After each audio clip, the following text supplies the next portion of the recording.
ನಮಸ್ಕಾರ ವೀಕ್ಷಕರೇ, ನ್ಯೂಸ್4 ಕನ್ನಡಕ್ಕೆ ಸ್ವಾಗತ. ನಾನು ಸತೀಶ್ ಹೊಸಹಳ್ಳಿ.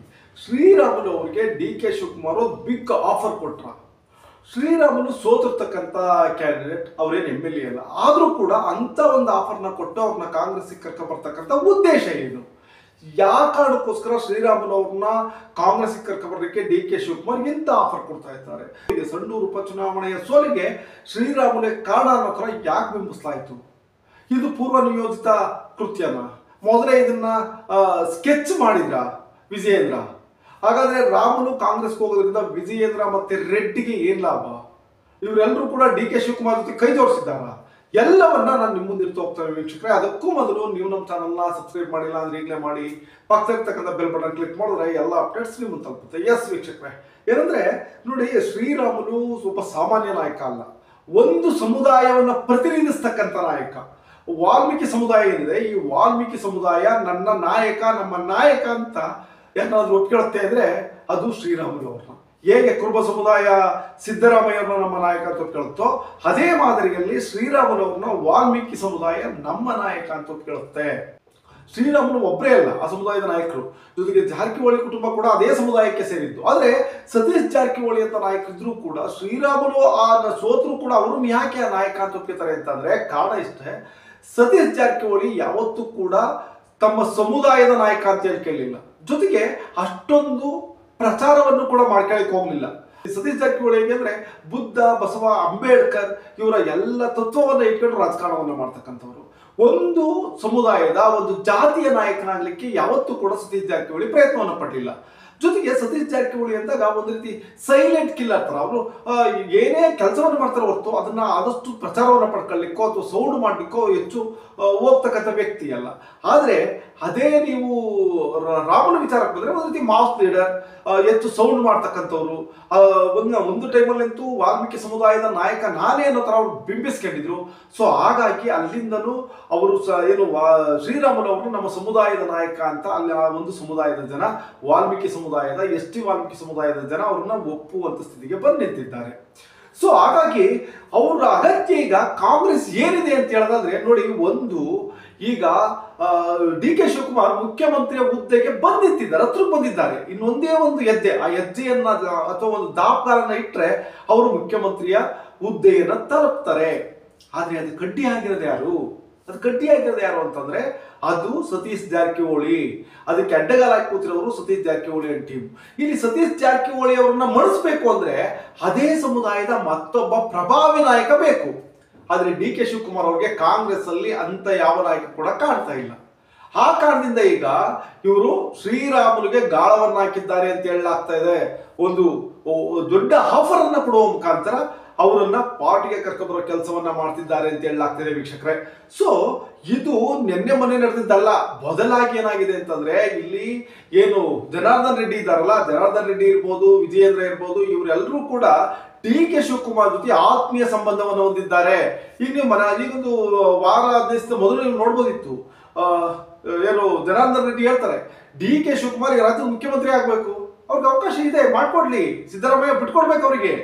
ಒಂದ್ ವೇಳೆ ಬಿಟ್ಕೊಟ್ಟಿಲ್ಲ ಅಂದ್ರೆ ಸಿದ್ದರಾಮಯ್ಯನ ಎಳೆದಾಕಿ ಡಿ ಕೆ ಶಿವಕುಮಾರ್ ಮುಖ್ಯಮಂತ್ರಿ ಆಗ್ತಾರೆ ಅನ್ನೋ ಮಾತುಗಳನ್ನ ಜನಾರ್ದನ್ ರೆಡ್ಡಿ ಹೇಳ್ತಾರೆ. ಜನಾರ್ದನ್ ರೆಡ್ಡಿಗೂ ಕೂಡ ಸಿದ್ದರಾಮಯ್ಯನ ಕಂಡ್ರಾಗಲ್ಲ. ಜೊತೆಗೆ ಅದೇ ಟೈಮಲ್ಲಿ ಡಿ ಕೆ ಶಿವಕುಮಾರ್ ಜೊತೆ ಉತ್ತಮ ಬಾಂಧವ್ಯವನ್ನು ಹೊಂದಿದ್ದಾರೆ. ಸಿದ್ದರಾಮಯ್ಯ ಟೀಮ್ ಕಂಡ್ರೆ ಯಾಕೆ ಜನಾರ್ದನ್ ರೆಡ್ಡಿಗೆ ಆಗಲ್ಲ ಅಂದ್ರೆ ಜನಾರ್ದನ್ ರೆಡ್ಡಿಯನ್ನ ಬಳ್ಳಾರಿಯಿಂದ ಹೊರಗಾಕ್ಸಿದ್ದೆ ಸಿದ್ದರಾಮಯ್ಯ. ಆ ಕಾರಣಕ್ಕೋಸ್ಕರ ಸಿದ್ದರಾಮಯ್ಯ ಟೀಮ್ ಕಂಡ್ರೆ ಜನಾರ್ದನ್ ರೆಡ್ಡಿಗೆ ಆಗಲ್ಲ. ಜೊತೆಗೆ ವಿಜಯೇಂದ್ರ ಮತ್ತೆ ಡಿ ಕೆ ಶಿವಕುಮಾರ್ ಬಾಂಧವ್ಯ ತುಂಬಾ ಚೆನ್ನಾಗಿದೆ. ಅದು ಈಗಾಗಲೇ ನಿಮ್ಗೆ ಎಲ್ಲರಿಗೂ ಗೊತ್ತಿರುತ್ತೆ. ಕಾರಣ ಏನಂದ್ರೆ ಆ ಭಾರತೀಯ ಜನತಾ ಪಕ್ಷದ ನಾಯಕರೇ ಹೇಳ್ತಾ ಇದ್ದಾರೆ Vijayendra D K Shivakumar deal ಆಗಿದ್ದಾರೆ ಅನ್ನೋ ವಿಚಾರವನ್ನ. ಸೊ ಹಾಗಾಗಿ ಒಂದು ಉತ್ತಮ ಬಾಂಧವ್ಯ ಇದೆ ಅವರಲ್ಲಿ, ವಿಜಯೇಂದ್ರ ಮತ್ತೆ ಡಿ ಕೆ ಶಿವಕುಮಾರ್ ನಲ್ಲಿ. ಸೊ ಹಾಗಾಗಿ ಇಲ್ಲಿ ವಿಜಯೇಂದ್ರ ಮತ್ತೆ ಜನಾರ್ದನ್ ರೆಡ್ಡಿ ಮೊದಲೇ ಪ್ಲಾನ್ ಮಾಡಿ ಶ್ರೀರಾಮುಲುಗೆ ಅವಮಾನ ಆಗುವಂತೆ ಮಾಡಿ ಅವರೇ ವಾಲಂಟಿಯರ್ ಕಾಂಗ್ರೆಸ್ ಕಡೆ ತಿರುಗುವಂತೆ ಮಾಡಿದ್ರ. ಆದ್ರೆ ರಾಜಕಾರಣದಲ್ಲಿ ಯಾವಾಗ ಏನಾಗುತ್ತೆ ಹೇಳಲಿಕ್ಕಾಗಲ್ಲ. ರಾಜಕಾರಣದಲ್ಲಿ ಒಬ್ಬನ್ನ ಹೊಡಿಬೇಕು ಅಂದ್ರೆ ಅವರಿಗೆ ಗೊತ್ತಿಲ್ಲದ ಹಾಗೆ ಇನ್ನೊಬ್ಬರ ಹೆಗಲ ಮೇಲೆ ಬಂದೂಕಿಟ್ಟು ಶೂಟ್ ಮಾಡ್ತಕ್ಕಂಥದ್ದು ಸಹಜ. ಅದು ರಾಜಕಾರಣ. ಈಗೇನಾಗಿದೆ ಅಂದ್ರೆ ಈಗ ಏನು ರಾಮುಲು ಕಾಂಗ್ರೆಸ್ಗೆ ಕರ್ಕೊಬಂದು ಅವರಿಗೆ ಉಪಮುಖ್ಯಮಂತ್ರಿ ಹುದ್ದೆಯನ್ನ ಕೊಡ್ತಕ್ಕಂಥ ಆಫರ್ನ ಡಿ ಕೆ ಶಿವಕುಮಾರ್ ಕೊಟ್ಟಿದ್ದಾರೆ ಅನ್ನೋ ಮಾತುಗಳು ಕೇಳಿ ಬರ್ತಾ ಇದೆ ವೀಕ್ಷಕರೇ. ಇದು ಅಚ್ಚರಿ ಅದು ಸತ್ಯ. ಈಗ ರಾಮುಲನ್ನು ಕರ್ಕೊಬಂದು ಅವರಿಗೆ ಉಪಮುಖ್ಯಮಂತ್ರಿ ಹುದ್ದೆಯನ್ನು ಕೊಡ್ತಕ್ಕಂಥದ್ದು ಈಗಲ್ಲ, ಯಾವಾಗ ಡಿ ಕೆ ಶಿವಕುಮಾರ್ ಮುಖ್ಯಮಂತ್ರಿ ಆಯ್ತಾರೋ ಮುಖ್ಯಮಂತ್ರಿ ಆದ ಕೂಡಲೇ ರಾಮುಲು ಅವರನ್ನ ಉಪಮುಖ್ಯಮಂತ್ರಿ ಸ್ಥಾನಕ್ಕೆ ಕೂರಿಸ್ತಕ್ಕಂಥದ್ದು. ಸೊ ಆ ಮುಖಾಂತರ ರಾಮುಲು ಎಗರ ಮೇಲೆ ಬಂದುಕಿಟ್ಟು ಸತೀಶ್ ಜಾರಕಿಹೊಳಿ ಅವರಿಗೆ ಶೂಟ್ ಮಾಡ್ತಕ್ಕಂಥದ್ದು. ಸೊ ಈಗ ಸತೀಶ್ ಜಾರಕಿಹೊಳಿಯನ್ನ ಕಂಟ್ರೋಲ್ ಮಾಡ್ಲಿಕ್ಕೆ ಅದೇ ಸಮುದಾಯದ ಒಬ್ಬ ದೊಡ್ಡ ನಾಯಕ ಎಂಟ್ರಿ ಆದ್ರೆ ಸತೀಶ್ ಜಾರಕಿಹೊಳಿ ತಣ್ಣಗಾಗಬೇಕಾಗುತ್ತೆ. ಸೊ ಸತೀಶ್ ಜಾರಕಿಹೊಳಿ ಆಗ ಮೌನ ವಹಿಸಬೇಕಾಗುತ್ತೆ. ಈಗಾಗಲೇ ಡಿ ಕೆ ಶಿವಕುಮಾರ್ ನೋಡ್ತಾ ಇದ್ರಿ ಮೊನ್ನೆ ನೀವು ಏನು ಇದರಲ್ಲಿ ಬೆಳಗಾವಿಯಲ್ಲಿ ಸತೀಶ್ ಜಾರಕಿಹೊಳಿ ವಿರೋಧಿಗಳು ಯಾರಿದ್ದಾರೆ ಅವ್ರನ್ನೆಲ್ಲ ಆಪರೇಷನ್ ಮಾಡುವ ಮುಖಾಂತರ ಅವ್ರ ಜೊತೆ ಎಲ್ಲ ರೀತಿ ಮಾತುಕತೆಯನ್ನು ನಡೆಸುವ ಮುಖಾಂತರ ಡಿ ಕೆ ಶಿವಕುಮಾರ್ ಒಂದು ರೀತಿಯಲ್ಲಿ ಆಪರೇಷನ್ ಬೆಳಗಾವಿಯನ್ನು ಸ್ಟಾರ್ಟ್ ಮಾಡಿದ್ರು.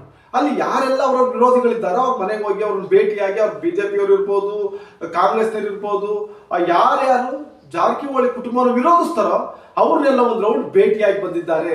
ಸೊ ಅದೇ ಮಾದರಿಯಲ್ಲಿ ಈಗ ಶ್ರೀರಾಮುಲನ್ನ ಕರ್ಕೊಂಡ್ಬಂದ್ರೆ ಇಲ್ಲಿಗೆ ಕಾಂಗ್ರೆಸ್ಗೆ ಕರ್ಕೊಂಡ್ಬಂದ್ರೆ ಸತೀಶ್ ಜಾರಕಿಹೊಳಿಯನ್ನ ಸೈಲೆಂಟ್ ಮಾಡಬಹುದು ಅನ್ನೋದು ಇವರ.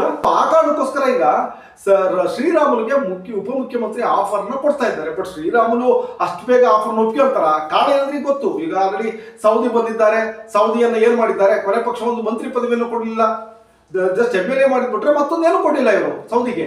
ಸೊ ಅಷ್ಟು ಬೇಗ ಅದನ್ನು ಒಪ್ಕೊಂಡ್ರು ಮುಂದೆ ಹೇಗೆ ಪಾರ್ಟಿಯಲ್ಲಿ ಈಗ ಪಾರ್ಟಿಯಲ್ಲಿ ಸೀನಿಯರಿಟಿ ಇದೆ, ರಾಮುಲು ಅವರಿಗೆ ಸೀನಿಯರಿಟಿ ಇದೆ ಈ ಪಾರ್ಟಿಯಲ್ಲಿ, ಬಿಜೆಪಿಯಲ್ಲಿ ಇದ್ರೆ. ಅದೇ ಬಿಜೆಪಿಯಲ್ಲಿ ಬಿಟ್ಟರೆ ಆ ಸೀನಿಯರಿಟಿ ಹೋಗುತ್ತೆ. ಹಾಗನ್ ಮಾತ್ರಕ್ಕೆ ಕೊಡದೇ ಇಲ್ಲ ಅಂತಲ್ಲ. ಯಾಕೆಂತಂದ್ರೆ ಈಗ ಸಿದ್ದರಾಮಯ್ಯ ಮೂಲ ಕಾಂಗ್ರೆಸ್ಸಿಗರಲ್ಲ, ಅಂದ್ರೆ ಮೂಲ ಕಾಂಗ್ರೆಸ್ಸಿಗರಿಗಿಂತಲೂ ಹೆಚ್ಚು ಅಧಿಕಾರವನ್ನು ಅನುಭವಿಸಿದ್ದಾರಪ್ಪ ಅಂದ್ರೆ ಅದು ಸಿದ್ದರಾಮಯ್ಯ. ಸೊ ಆ ಕಾರಣಕ್ಕೆ ರಾಮುಲು ಬಂದ್ರು ಕೂಡ ಅಚ್ಚರಿಯನ್ನು ಪಡಬೇಕಾಗಿಲ್ಲ. ಜೊತೆಗೆ ಅವ್ರನ್ನ ಹೊರಗಡೆ ಕಳಿಸ್ತಾ ಇದ್ದಾರಲ್ಲ, ಇವನ್ ವಿಜಯೇಂದ್ರ ಇರ್ಬೋದು, ರೆಡ್ಡಿ ಇರ್ಬೋದು, ಇವರು ಯಾವತ್ ಕಾಂಗ್ರೆಸ್ಗೆ ಬರ್ತಾರೋ ಹೇಳಲಿಕ್ಕಾಗಲ್ಲ. ಒಂದು ವೇಳೆ ಏನಾದ್ರು ವಿಜಯೇಂದ್ರ ಅವ್ರನ್ನ ಅಧ್ಯಕ್ಷ ಸ್ಥಾನದಿಂದ ಕೆಳಗಿಳಿಸಿದ್ರೆ ವಾಟ್ ನೆಕ್ಸ್ಟ್, ಮುಂದಿನ ಇದೇ ಅವ್ರದ್ದು ಅನಿವಾರ್ಯವಾಗಿ ಅವರೆಲ್ಲರೂ ಕೂಡ ಕಾಂಗ್ರೆಸ್ಗಳಿಗೆ ತಿರುಗ್ತಾರೆ ಅಂತ ಹೇಳಲಾಗ್ತಾ ಇದೆ. ಈಗಾಗಲೇ ಅಲ್ಲಿ ಬಸವನಗೌಡ ಪಾಟೀಲ್ ಯತ್ನಾಳ್ ಇರ್ಬೋದು, ರಮೇಶ್ ಜಾರಕಿಹೊಳಿ ಅವರೆಲ್ಲ ಮಾಡ್ತಿರ್ತಕ್ಕಂಥ ಆರೋಪ ಇದೆ ಅಲ್ವಾ ಅವ್ರು ಮಾಡ್ತಿರ್ತಕ್ಕಂಥದ್ದು. ಕಾಂಗ್ರೆಸ್ ಜೊತೆ ಹೊಂದಾಣಿಕೆ ರಾಜಕಾರಣವನ್ನ ಮಾಡ್ತೀರಾ ನೀವು, ಡಿ ಕೆ ಶಿವಕುಮಾರ್ ಜೊತೆ ಹೊಂದಾಣಿಕೆ ರಾಜಕಾರಣವನ್ನ ಮಾಡ್ತೀರಾ, ಈ ಮಾತುಗಳನ್ನ ಹೇಳುವ ಮುಖಾಂತರ ಅವ್ರನ್ನ ಒಂದು ರೀತಿ ಆಲ್ರೆಡಿ ಬಿಜೆಪಿಯಲ್ಲಿ ಇರ್ತಕ್ಕಂಥ ಕಾಂಗ್ರೆಸ್ಸಿಗರು ಕಾಂಗ್ರೆಸ್ ಏಜೆಂಟ್ ಅನ್ನೋ ರೀತಿಯಲ್ಲಿ ಬಿಂಬಿಸಲಾಗ್ತಾ ಇದೆ. ಸೊ ಅದರ ಮುಂದುವರೆದ ಭಾಗ ಶ್ರೀರಾಮುಲುನ ಕಾಂಗ್ರೆಸ್ಗೆ ಕಳಿಸ್ತಕ್ಕಂಥದ್ದು. ಒಂದು ವೇಳೆ ಶ್ರೀರಾಮುಲು ಕಾಂಗ್ರೆಸ್ಗೆ ಬಂದ್ರೆ ನಿಜವಾಗಲೂ ಅವರಿಗೆ ಉಪಮುಖ್ಯಮಂತ್ರಿ ಸ್ಥಾನವನ್ನ ಕೊಡ್ಲಿಕ್ಕೆ ಸಾಧ್ಯನಾ? ಜೊತೆಗೆ ಏನು ಆಫರ್ ಕೊಡ್ತಾರೋ ಅದನ್ನೆಲ್ಲ ಫುಲ್ಫಿಲ್ ಮಾಡಲಿಕ್ಕೆ ಸಾಧ್ಯ ಡಿ ಕೆ ಶಿವಕುಮಾರ್ ಕೈಲಿ. ಡಿ ಕೆ ಶಿವಕುಮಾರ್ ಮುಖ್ಯಮಂತ್ರಿ ಆಗ್ಬೋದು ಅವ್ರು ಬಂದ್ರೆ. ಸತೀಶ್ ಜಾರಕಿಹೊಳಿಯನ್ನ ಮೂಲೆ ಗುಂಪು ಮಾಡ್ಲಿಕ್ಕೆ ಸಾಧ್ಯನಾ? ನಿಮ್ಮ ಅನಿಸಿಕೆ ಅಭಿಪ್ರಾಯಗಳನ್ನ ಕಮೆಂಟ್ ಮಾಡಿ. ವಿಡಿಯೋ ಇಷ್ಟ ಆದ್ರೆ ಶೇರ್ ಮಾಡಿ, ತಪ್ಪದೆ ಚಾನಲ್ ಸಬ್ಸ್ಕ್ರೈಬ್ ಮಾಡಿ. Thank you.